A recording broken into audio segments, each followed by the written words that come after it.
Dus, dag professor. Dag David. Ja. Hoe is het met u? Dat is mijn eerste en misschien wel de belangrijkste vraag.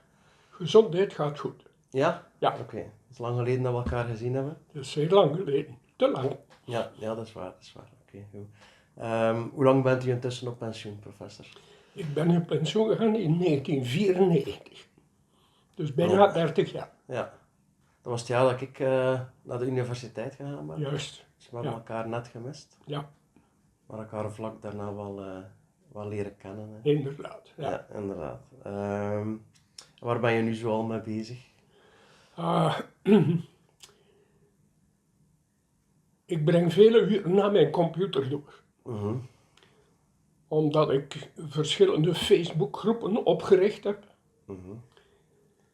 Je weet dat ik jarenlang door het ministerie van Ontwikkeling en Samenwerking aangeduid ben als vertegenwoordiger van de wetenschappers in de strijd tegen de verwoestijning, Mhm. tegen de desertificatie.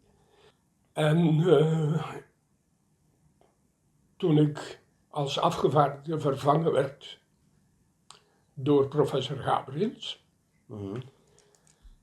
heb ik natuurlijk mijn werk van die 14 jaar dat ik afgevaardigde geweest ben, heb ik dat verder gezet op de computer. Namelijk zoveel mogelijk informatie inwinnen over praktische mogelijkheden om de desertificatie tegen te houden. Mhm. Dus ook bijvoorbeeld om bij te dragen tot het afstoppen van de opwarming van de aarde. Door het planten van bomen en struiken, door het groen maken van verwoestijnde, droge terreinen en zo meer. Mhm. Dus een soort inventarisatie van allerlei methodes die er bestonden. Alles wat in de literatuur verschijnt over middelen, technieken, methoden Mhm. die gebruikt worden om de desertificatie af te stoppen, Ja. die bracht ik dus samen op een website, omdat ik ervan uitging dat heel veel mensen die met de strijd tegen desertificatie bezig waren, dat die allemaal aan het zoeken waren op het internet Ja. naar mogelijke oplossingen. Mhm. En die oplossingen die ik ondertussen gevonden had, werden samengebracht op een website. Ja. Zodanig dat heel veel mensen gewoon naar die website konden gaan en zeggen, ah, daar is iets verschenen. En dan konden ze daar gaan lezen. Ja. En Dus ik vond dat die dat zeer website nuttig nog? werk was. Hoe zeg je? Bestaat die website nu nog? Dat bestaat nog altijd. Ja. Oké. En toen ik dus geen afgevaardigde meer was, heb ik dat aangevuld met succesrijke praktijken om de desertificatie af te stoppen. Mhm. Dus een tweede website waarbij dus zeer specifiek naar succesvolle methoden verwezen werd. Waarom heb ik dat gedaan? Omdat tijdens de onderhandelingen die we hadden voor de UNO-conventie, werd er altijd zeer sterk aangedrongen op, we zouden moeten de succesvolle praktijken op grotere schaal toepassen. Mhm.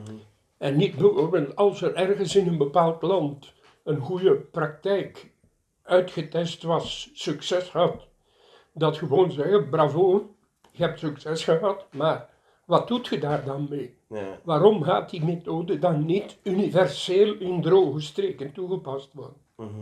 En om dat dus te stimuleren, bracht ik dus succesverhalen samen, zodanig dat daaruit eventueel kon gekozen worden in de verschillende landen van wat kunnen wij daar nu mee doen. Ja. Dan, toen mijn vrouw dus die dat herseninfarct heeft gehad, En ik dus geen demonstratieprojecten meer kon gaan opzetten voor terracotta. Dus hier aan huis gebonden was. Heb ik gezocht naar een methode waarbij, zonder dat ik een project zou moeten gaan opzetten in een of ander land, waarbij mensen gewoon via het lezen en bekijken van foto's van proeven die ik hier deed, in mijn eigen tuin, dat konden herhalen om dus ook planten tot ontwikkeling te laten komen. En het eerste wat daar gebeurd is dus dat terwijl ik hier op het terras hier buiten zat met mijn vrouw, het idee tot stand gekomen is, als ik de top van een plastieke fles afsnijd en ik vul die met grond, dan kan ik daar boven een plantje inzetten. Ik kan daar al of niet terracotta aan toevoegen. Eens dat plantje aan het groeien is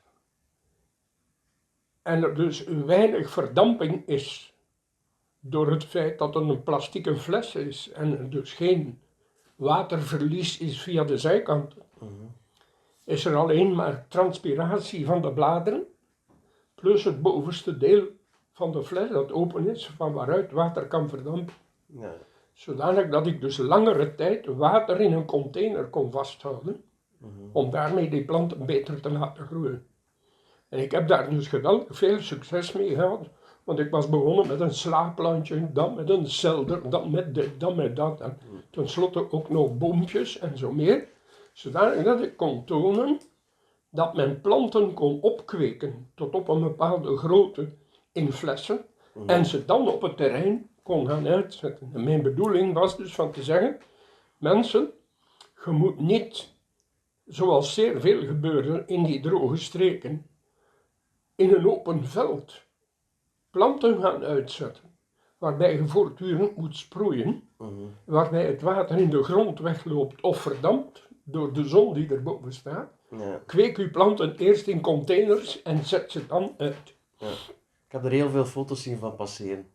Ja. Van uw demo's en zo. Ik Ja. herinner mij nog met pallets en zo, waarop dat je dan Juist. de flessen had vastgemaakt. Ja. Ja.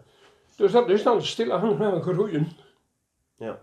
Die methode container gardening, in het Engels dus, container gardening en vertical gardening, Ja. daar heb ik dus een Facebookgroep voor opgericht. Ja. En ik heb die dus opgericht in 2008. Als ik nu bijna aan 500.000 volgers zit, Ja. 480.000 Ja, dat is niet weinig. mensen die Facebookgroep volgen, dan durf ik geruststellen dat dat een succes over de hele wereld geworden is. Want ik heb dus volgers op alle mogelijke continenten. Container gardening, vertical gardening is dus een geweldig succes geworden. Ja. Door het feit dat ik eigenlijk afkomstig ben uit de streek van Aalst en dus hier in Locristi ben komen wonen,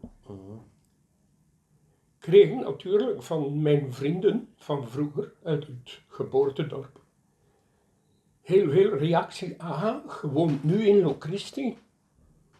Dat is het dorp van de begonia's en de azalees. Ja, begonia's en azalees. Er zijn hier heel wat kwekers, inderdaad. Maar als je rondrijdt in Locristi, dan is dat echt een bloemengemeente. Ja, dat is waar. Daar groeit hier van alles. En dus heb ik een nieuwe Facebookgroep opgericht. Locristi bloeit. Met uitnodiging aan de mensen van Locristi van hun foto's van bloeiende planten in hun tuinen op die Facebookgroep te zetten. Zodanig dat we een overzicht krijgen van wat groeit en bloeit er allemaal. Daar heb ik bijna 2000 volgers van. Ja. Dus ik vind dat ook een succes. Terwijl ik op mijn computer zat om dus dingen die binnenkwamen uit te selecteren, te zeggen, ja, ik plaats het hier, ik plaats het daar, kreeg ik ineens een idee. Hoe heb ik zelf mijn doctoraat gemaakt? Ik heb een doctoraat gemaakt over huidmondjes, over stomata. Ja. En in onze tijd waren er nog geen computers. Dus wij moesten naar de bibliotheek gaan. Ja. Alle mogelijke tijdschriften over plantkunde uitnemen. Jaar na jaar gaan nakijken wat er verschenen was over huidmondjes. Ja. En als je dan een artikel vond waarin je geïnteresseerd werd, er was wel een fotocopieertoestel, maar wij mochten dat niet gebruiken. Dus wat moest je doen? De abstract daarvan overschrijven. Ja. Notas maken. Ik heb kaften en kaften en kaften met allemaal abstract. Ja. En uiteindelijk, als je dan je doctoraat gaat schrijven, moet je al die abstracts die je geschreven hebt teruglezen, zien wat kan ik daaruit gebruiken om dat in de eigen tekst van een doctoraat te schrijven. Dus ik heb daar, durf ik gerust zeggen, maanden aan verloren. Aan dat literatuuropzoekingswerk. Ja. Maar als ik nu via Google de term stomata intik, dan krijg ik direct alle publicaties die daarover gaan. Je klikt op de URL, je gaat daar naartoe, je leest de abstract. Oh, interessant. Copy-paste, hop, en je zet dat in een folder. Ik dacht, ja, maar nu doe ik zelf niks meer aan die huidmondjes. Maar ik zou wel een keer willen weten, hoeveel mensen werken nu nog op die huidmondjes? En die werken daar zowel op in het vak van de anatomie en de morfologie, waar ik in gewerkt heb, als in het vlak van de fysiologie en van de biochemie en van de genetica. Ja. Als ik begonnen ben, en dat is nu 4 jaar geleden, met een aparte Facebookgroep op te richten over stomata, waarbij ik alle mogelijke abstracts die over huidmondjes gaan, daarin zet. Dan moeten de mensen die over huidmondjes nu werken niet meer gaan zoeken in Google en moeten ze niet meer gaan lezen welke abstracts zijn er verschenen, want ze staan bij mij op mijn Facebook. Ja. En ik heb dus dagelijks tussen de 100 en de 150 mensen die komen kijken wat is er verschenen op het vlak van de huidmondjes. Toch? Ja. Dus heb ik het gevoel dat ik nu per dag een tijdswinst van 1 uur, 1,5 uur aan de wetenschappers die over huidmondjes werken aanbied. Want nu moeten ze niet meer gaan zoeken en ze moeten niet meer gaan lezen, want het staat bij mij. Ja. Oké, als we op die manier voortdoen, met kleine Facebookgroepen op te richten. Zo blijf je ook bezig natuurlijk, amai. Er Dan, moet wel heel veel tijd in kruipen. en dan kruipt daar natuurlijk tijd in. Dat is de computer openen, wat is er van dit, wat is er van dat, wat is er van dat. Ja. En je blijft bezig. Ja. Dus op die manier heb ik dagelijks mijn bezigheden. Ja. Dat niet alleen, want gelijk je hier kunt zien, ben ik nog altijd bezig met het kweken van plantjes. Op een bepaald ogenblik kreeg ik een aanbod van iemand die plantjes had. Dat is de siernetel of coleus. Dat is dus van de lipbloemenfamilie. En dat zijn planten die geweldig goed groeien in de zomer. Dat worden echt struiken, omdat die ook veel UV nodig hebben. Maar in de winter verslappen die. Maar gelijk je kunt zien, als je dus stekjes ervan afneemt en je zet dat in proefbuisjes, dat is pas gebeurd nu, dan komen daar wortels aan. Dan kunt u dat in potjes zetten en zo verder. Ja. Wat doe ik daar nu mee? Normaal ging er vooraan op mijn oprit zet ik 2 tafels. En al die stekjes ga ik oppotten, kleine potjes. Ik zet al die potjes ginder op die tafels en de mensen mogen die gratis meenemen. Amai. Dus dat Ja. betekent dat wandelaars, fietsers, mensen met een auto die stoppen. Er staan plantjes. Ze kunnen plantjes meenemen. Ja, leuk. Ja. Die kweken die plantjes verderop, gaan ook stekjes nemen. En dus in Locristi en omgeving verspreiden zich nu kwekers van die coleus. Dit is nu een groene met roze vlek in het midden.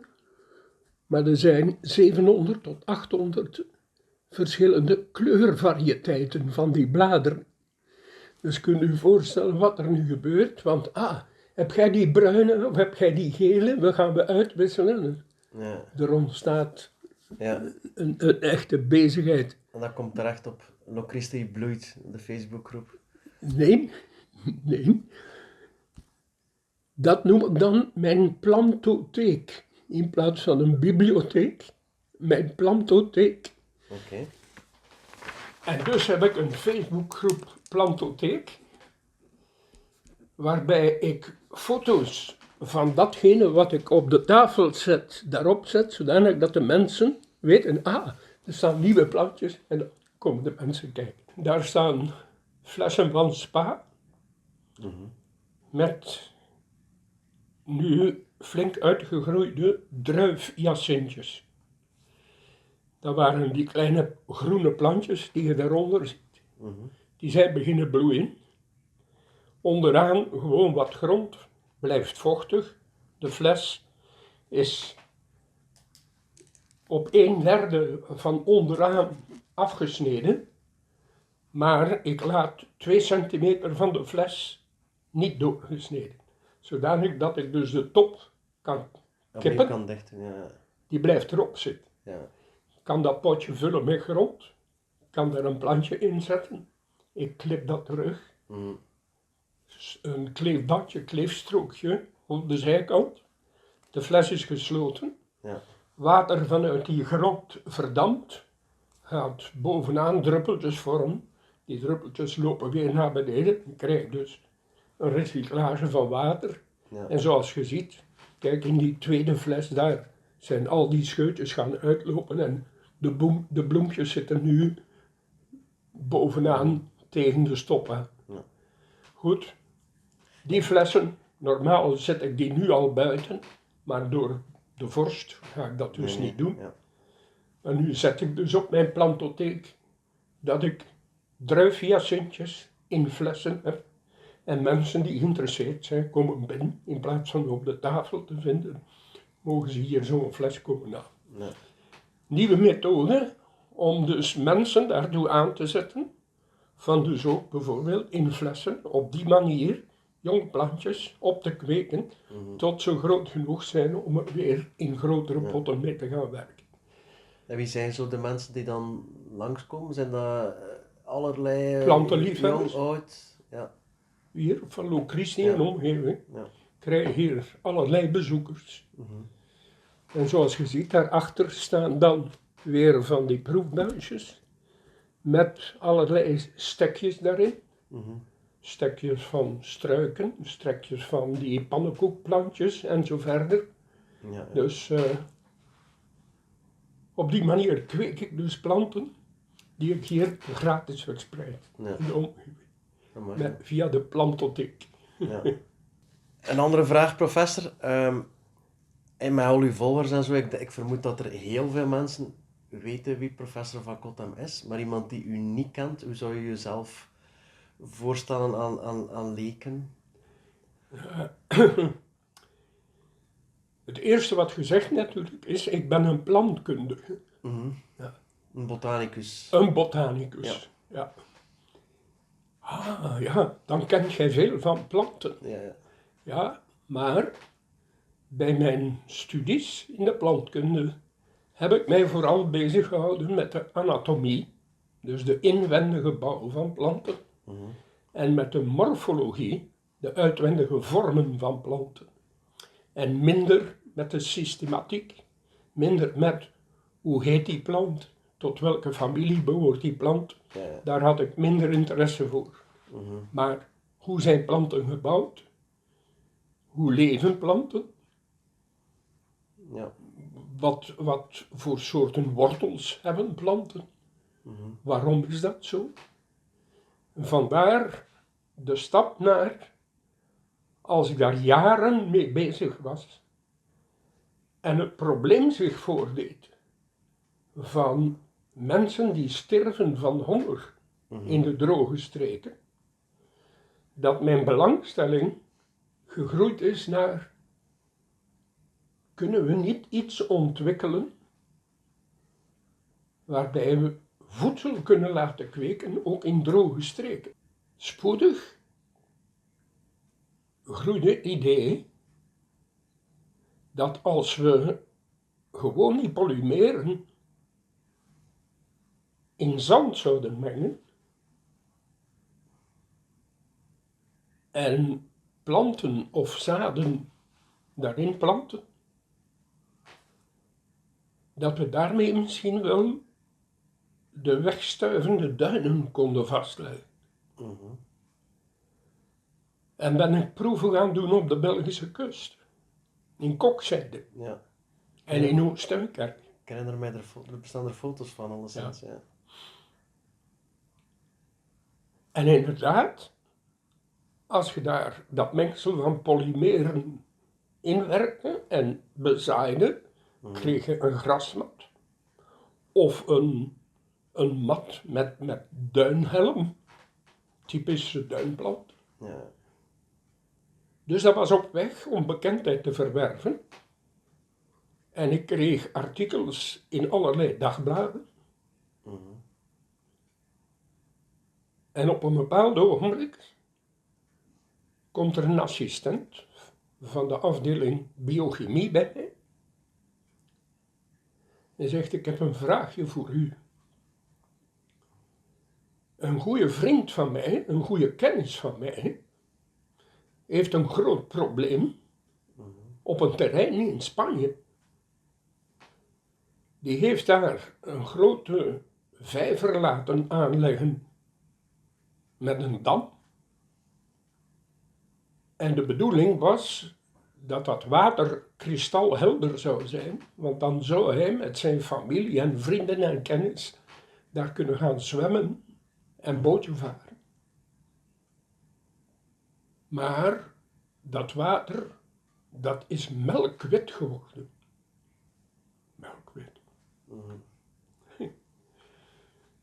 Hij heeft aan een Engelse firma gevraagd om daar een oplossing voor te vinden. Die Engelse firma vraagt iets van 500.000 om dat te doen. En die man zegt tegen mij, kent je niemand op de universiteit die met waterproblemen bezig is? En ik heb dat artikel gelezen in de Standaard, waarbij jij regenwater vasthoudt en... Zou jij een keer naar Spanje willen gaan en een keer naar dat water gaan kijken? Dat is ik. Ja, want die man betaalde uw verblijf en uw vliegtuig. Oké. Ja. Dus ik daar naartoe. Dag meneer, ja, ik ben Bernard de Vos. Ja, ik ben Wim van Kotten. Ah ja. Ja. Ah, een keer kijken naar onze vijver. Met een auto daar rondgereden. Melkwit. Hij zegt, zou je die melkkleur kunnen wegkrijgen? Ik zou eerst willen weten waar die melkkleur vandaan komt. Hij zegt, ik denk dat ik weet wat dat is. Want ik heb hier een flank die we afgegraven hebben. En dat is met een soort klei. En die klei is wit. En als het regent, spoelt dat wit van die klei in de vijver. Nou, een soort sedimentatie. Ik zei, kom maar een keer kijken. Dus ik daar naartoe, naar die flank. Dit klei. Ja. Ik zei, ja Bernard, maar het is mommorioniet. En mommorioniet is een oplosbare klei. Ik zeg, zolang daar mommorioniet in zit, ga jij wit water hebben. moet ik dat afgraven? Zegt hij. Ik zeg, wie weet hoe diep dat die mommerioniet zit. Ik zie daar geen oplossing in. Ik zeg, maar ik weet wel een andere oplossing. Ik zeg, leg daar een laag grond over en je mengt daar polymeren in. En je bezaait dat en je beplant dat. En eens dat die planten daarop groeien, kan die mommerioniet niet meer uitcijpelen. Ja, maar zegt hij, wat is dat voor iets, die kristallen waar hij over spreekt? Ik zeg, wel, we zijn die proeven aan het doen. Daarmee, en ik leg hem dus die proeven uit over de proeven op de kust en zo verder. Ik zeg, maar wij hebben een groep waarmee we die proeven opgezet hebben. Ik zeg, nu zit dat in de handen van de universiteit. Ik zeg, ik kan dat systeem niet gewoon aan u overdragen, want al het onderzoek dat wij doen op de universiteit is van de universiteit. Zegt hij. Zouden we niet kunnen samenwerken met de universiteit? Dan ga ik met die korrels beginnen werken. En dan krijgt de universiteit, als we die korrels kunnen verkopen, krijgt de universiteit per jaar zoveel procent op de verkoop. Moet je met de universiteit afspreken. Daarna naar de universiteit. Maakt een akkoord met de universiteit. Dat hij dus de vondsten, noemden ze dat, de uitvinding, nog niet de vondsten van Wim van Cottem mocht gebruiken. En als dat succes had, en hij kon zo'n mengsel van polymeren verkopen, dat de universiteit daar geld voor kreeg. En dat werd dus gestort in het patrimonium van de universiteit. Nee. Dat heeft enkele jaren zo gelopen. Waar we ondertussen, maar dat hadden we al ondervonden ook door proeven die we in Senegal gedaan hadden, dat er dus ook meststof moest aan toegevoegd worden bij die polymeren.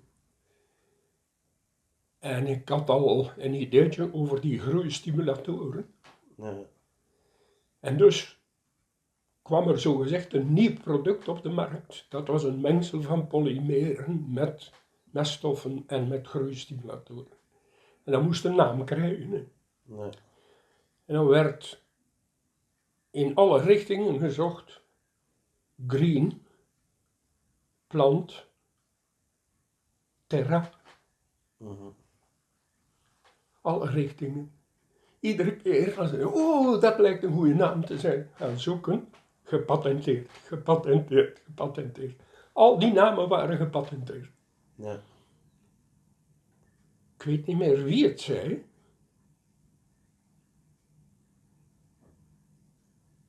Bernard zelf niet. Ik weet niet meer wie het zei.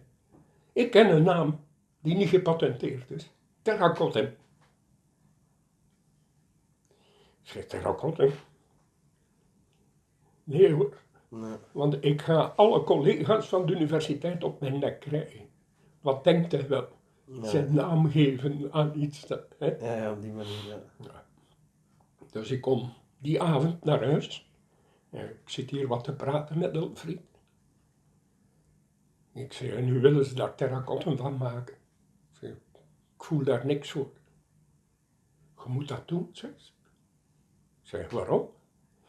Wel, zegt ze, als jij een televisietoestel gaat kopen en je koopt een Philips, denkt jij, als je een Philips koopt, aan meneer Philips die dat ooit ontwikkeld heeft? Nee, dat is een Philips die je koopt. Zoals je een terracotta kunt kopen. Je koopt geen kotem, hè? Je koopt terracotta. Ja. Ik zeg, als jij dat vindt, gaan we dat doen. Hè? En daar is het terracotta ontstaan. Dat heeft dan enkele jaren zo gegaan. Verkoop was niet schitterend, maar Goed, Bernard was content. En ieder jaar werd er dus op de omzet zoveel procent teruggestort aan het patrimonium. Maar toen begon de zaak beter en beter te draaien. Dan zei Bernard tegen mij, als we naar de universiteit gaan en ik bied aan de universiteit de aankoop, dan moeten ze jaren wachten om stukje bij stukje bij stukje op de verkoop een percent te krijgen. Dan geef ik ineens een goede som en dan wordt terracotta van mij. Ja. Ik heb die vergadering op de universiteit meegemaakt. Er was discussie in en weer, en ja maar, en hoeveel jaar dit en hoe en dat. Ja. Tot de rector zei, voor mij is het goed. Oké. Er werd een akkoord gesloten. Ja. Met één voorwaarde daarbij, zei Bernard. Dat is, als Wim nieuwe dingen vindt, dat hij ze niet aan iemand anders kan doorspelen, maar dat alle nieuwe vondsten over terracotta naar ons komen.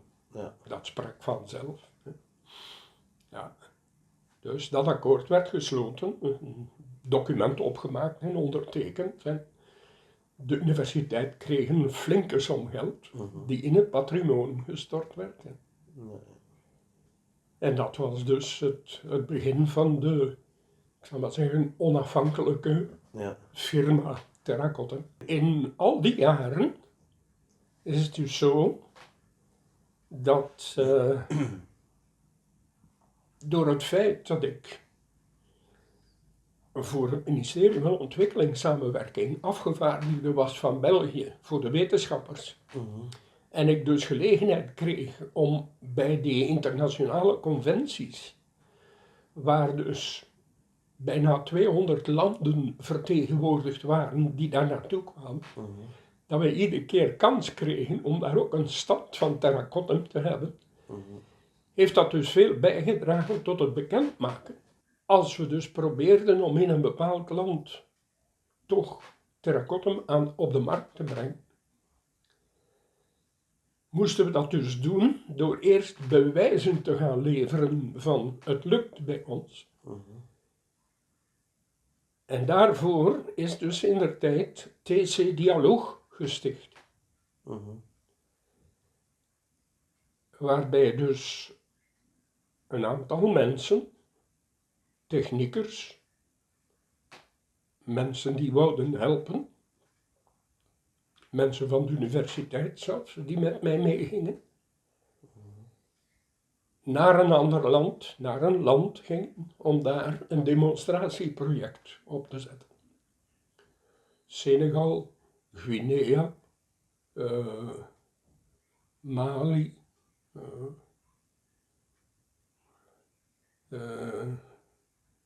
Israël, Libanon, en zo verder en zo verder. China, 5 jaar project in China, en zo verder en zo verder. En toen een proef was opgezet in Burkina Faso, waarbij ik bomen geplant had in plantputten 30 op 30. En die bomen fantastisch gegroeid waren, de putten gemengd met terracotta, bomen gegroeid tot en met. Als ik in de vakantie nadien naar die plaats ging, lagen al die bomen plat. Wat was er gebeurd?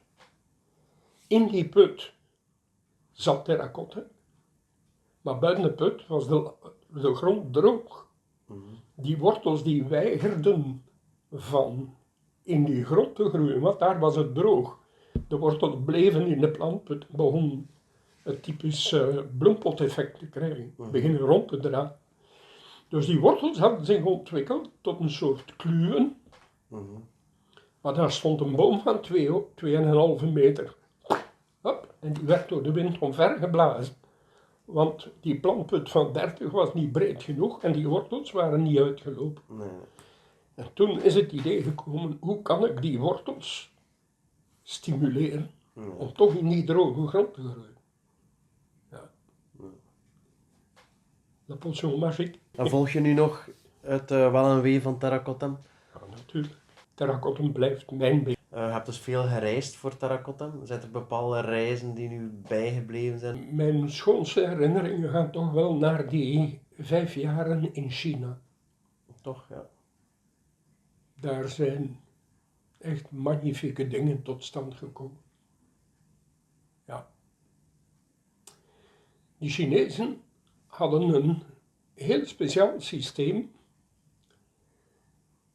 Die maakten muren van klei van 1 meter dik. Kleimuren, 1 meter dik. Mhm. En ze zetten daar bamboe of houtstokken aan, gebogen. En over die stokken legden ze plastic. Ja. Door die plastic schijnt de zon. De muur is georiënteerd op het zuiden. De zon warmt die muur op. En in de winter is het buiten min 16, want dat was op het plateau, Gobi-woestijn, plateau. Mhm. Min 16, zelf gemeten. En de muur zelf, als je daar met een thermometer tegen ging, 22. Hield de Plus warmte zo 22. vast. Hè. Plus 22. Die muur die straalde de hitte van de zomer uit. Ja.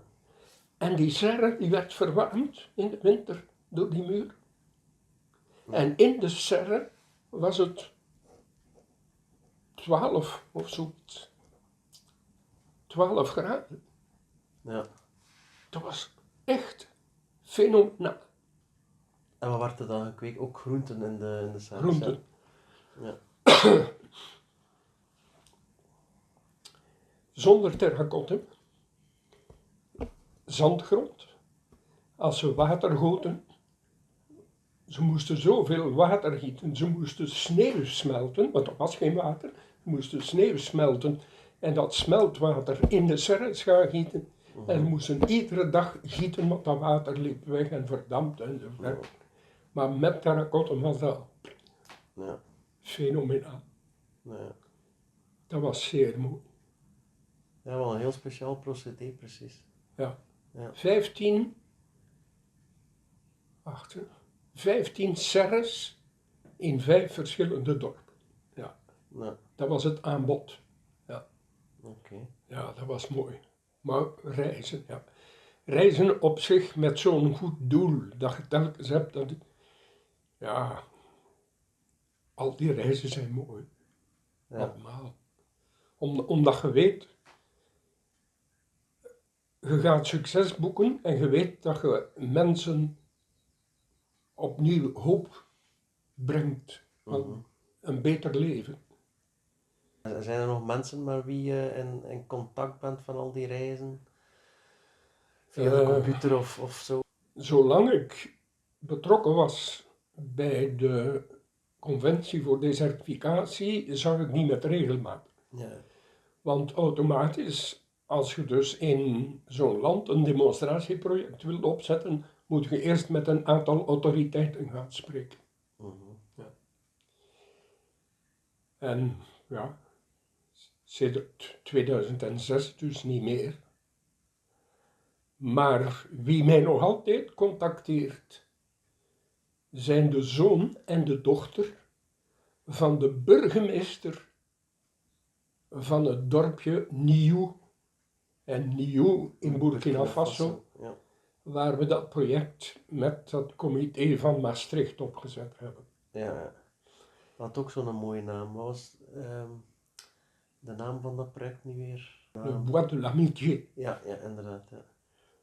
Le Bois de l'Amitié, ja. Die mensen ben je nog steeds mee in contact? Die schrijven mij nog regelmatig. Ja, ja. Ja. Maar dat bos moet ook nog bestaan dan? Dat is een fenomenaal Ja. bos geworden. Hè. Ja. Ik heb daar nog foto's, de laatste foto's van, het is ook weer al veel jaren geleden, Ja. waarbij dus de zoon van de burgemeester in dat bos loopt. Maar met bomen die 3 keer zo hoog waren. Ja. Bois de l'Amitié bestaat nog altijd, ja. En wat nog altijd mooi is het Bois de la Fraternité in Arbolé. Arbolé was een dorpje, zo'n goede 20 kilometer voorbij Nieuw. En daar hebben we dat gedaan, dat project, samen met de Canadese coöperatie. Canadezen waren daar ontwikkelingswerk aan het doen. En toen wij daar aankwamen, zeiden we komen hier bomen planten. En zeiden de Canadezen, nou, we willen meewerken met u. Canadese coöperatie. En dat bos, de Bois de la Fraternité, dat is ook nog een schitterende groene vlek in Arbolé. Er stond dus niets. Niets. Het was een kale vlakte.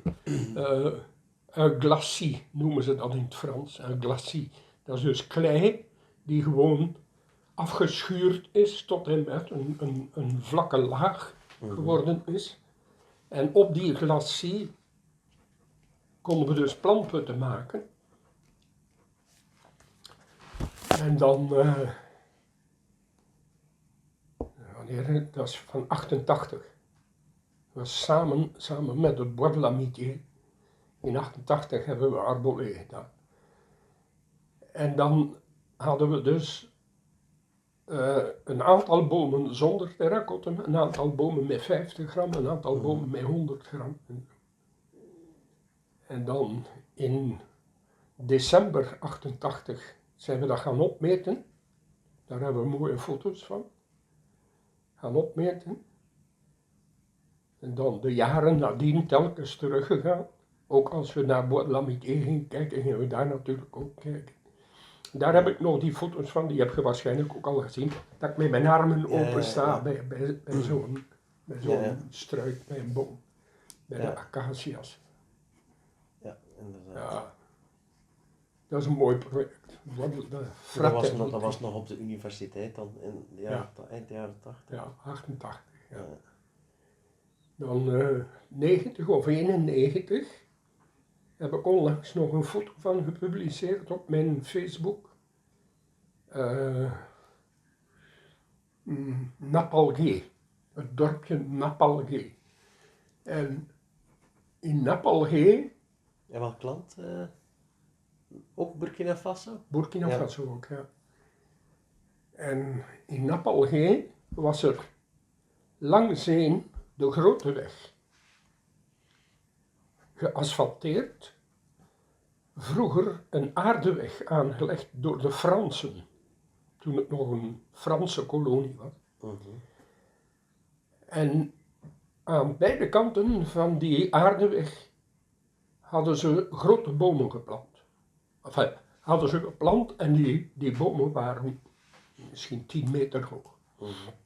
Dus dat was een soort piste, zal ik maar zeggen, aardeweg. Maar aan beide kanten met hoge bomen.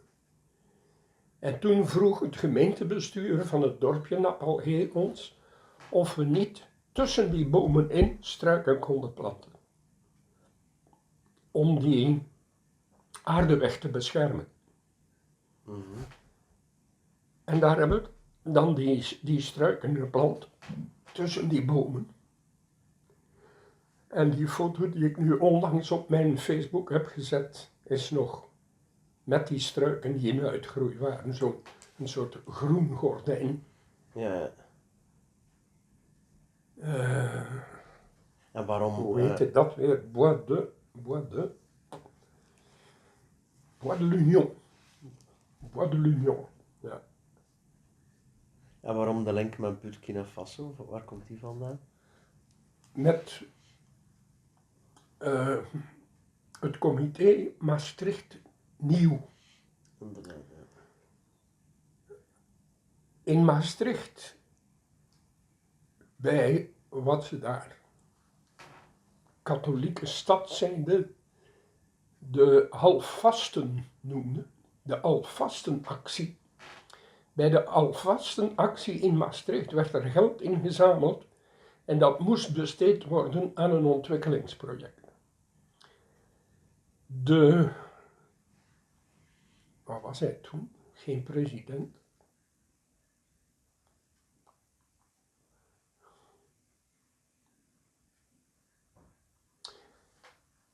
De burgemeester van de hoofdstad Ouagadougou, de burgemeester, was van Niou afkomstig. En de burgemeester van Ouagadougou kreeg van de stad Maastricht de vraag of er een project kon opgezet worden in Burkina Faso. Die burgemeester zei, ja, je kunt dat doen in mijn dorp. En wat is dat dorp? Niou. Nou, oké. Ja. Het comité in Maastricht maakte plannen om in het dorp Niou bomen te gaan planten. Welke bomen? Ze zouden jong populieren meenemen.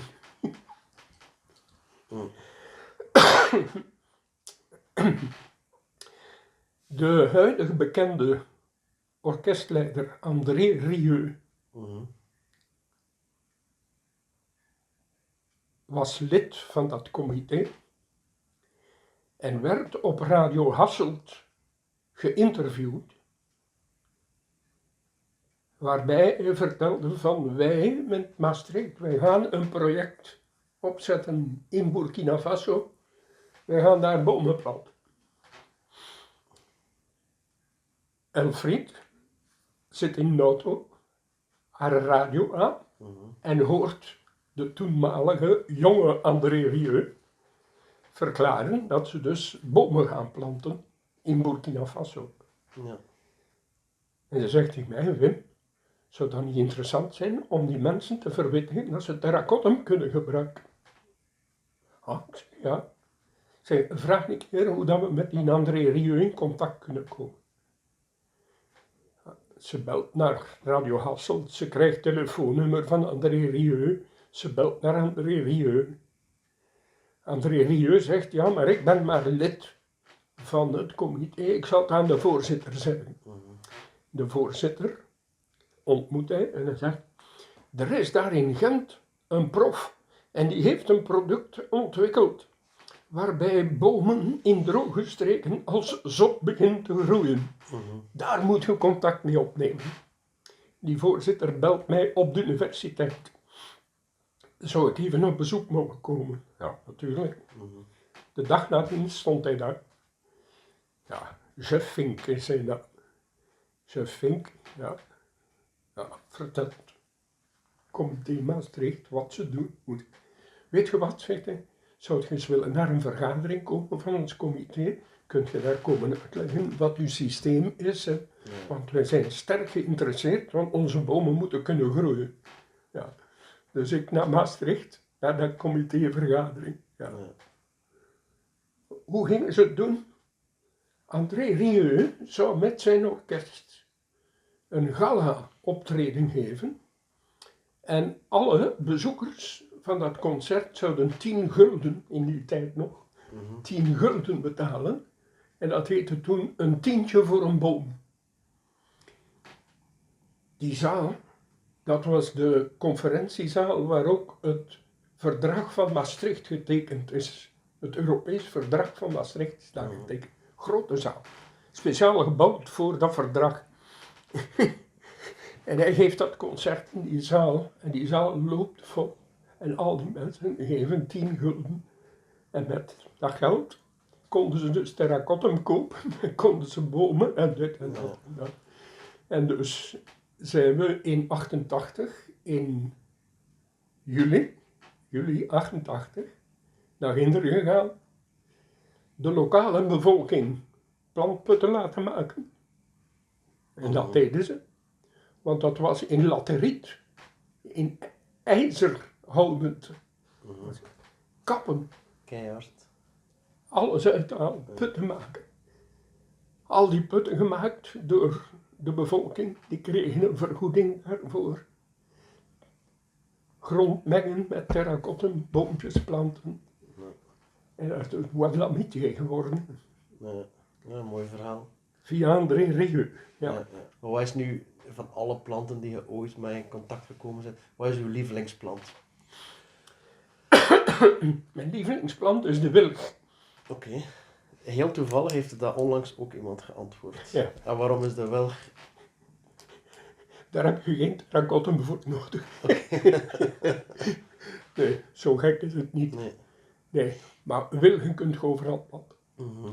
En ik zeg heel dikwijls tegen de mensen, waarom gaat je beuken planten die hier niet thuis horen? Beuken horen thuis boven de 500 meter. Dat is een specifieke plant boven de 500 meter. Ja. In Europa natuurlijk. En dan nog En nochtans zijn er heel op veel kleihoudende beukenbossen. grond. Ja. Want een beuk heeft veel water nodig. Ja. Dus waarom gaat men beuken planten? Waarom gaat men eiken planten? Die zoveel tijd vragen om volwassen te geraken. Mhm. Zorg er eerst voor dat je overal waar mogelijk is groene struiken of bomen krijgt. En plant dan tussen de bestaande in. Want je hebt dan al een laag die vochtig is door de verdamping van de bladeren. Krijg je dus een vochtlaag over de grond, waarin de jonge aangeplante boompjes beter groeien. Zorg er eerst voor dat je struikgewas, jonge wilgen krijgt, die goedkoop zijn. Want je moet alleen een tak afsnijden en in de grond steken. Mhm. Je moet geen kosten gaan doen om iets groen te maken. Daarom wilg, maar ook liguster, de struiken, liguster. Takje afsnijden, in de grond steken. Ja. En je krijgt een ligusterstruik. Mijn systeem dat ik uitgewerkt had was een boom, gelijk de welke. Daarnaast een wilgetak. Daarnaast kardinaalsmuts met die gele blaadjes daar. Ja, ja. Een jonge boom, gelijk de welke. Met een wilgetak daarnaast. En een stekje van de kardinaalsmuts in een fles laten bewortelen. Samen? Of... Samen, Ja. alle drie. En alle drie in een plantput. Mhm. De wilg gaat onmiddellijk wortelen. De boom traag. Maar als de wilg wortelt, houdt hij ook doorcijpelend water vast in de grond. En geeft ook dat water aan de wortels van het boompje daarnaast. Ja. En de kardinaalsmuts, dus de wilg groeit uit tot een heester. En een heester is 3 tot 4 meter hoog. En een kardinaalsmuts is een struik en wordt maar hoogstens 2 meter hoog. Dus krijg je een boom die erboven staat, een struik, een heester, de wilg, en een struik, de kardinaalsmuts. Op één plaats. Ja. Met dezelfde actie krijg je 3 verschillende dingen. Ja. De kardinaalsmuts geeft aan vogels bessen. Liguster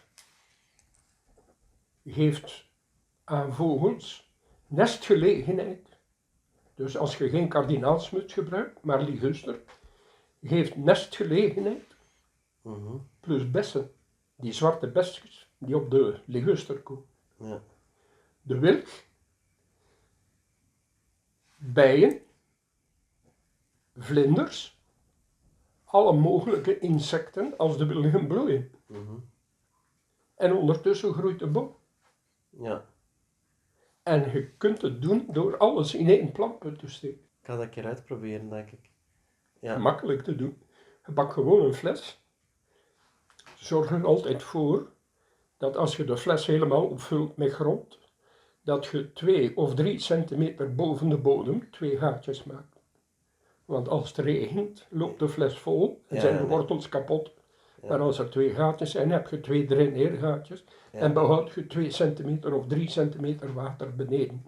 Ja. Je vult op Ja. met grond, je maakt 2 gaatjes en je plant het boompje en de heester en de struik samen. Ja. En je laat volledig vol wortelen tot en met En planten bedoel je een stekje. een stekje van een wilg, Ja. een stekje van een liguster, een stekje van een kardinaalsmuts en een jong boompje. Als je buiten in mijn tuin gaat kijken, er zijn daar eikels die gevallen zijn. Staan daar jonge eikjes, je graaft zo'n eikje uit, je plant dat eikje, gelijk wat. Ja. Als je ergens een jong scheutje van een boompje ziet staan, je graaft het uit, het heeft wat wortels, je plant het in die fles en je steekt er een wilgje en een ligustertje bij. Ja.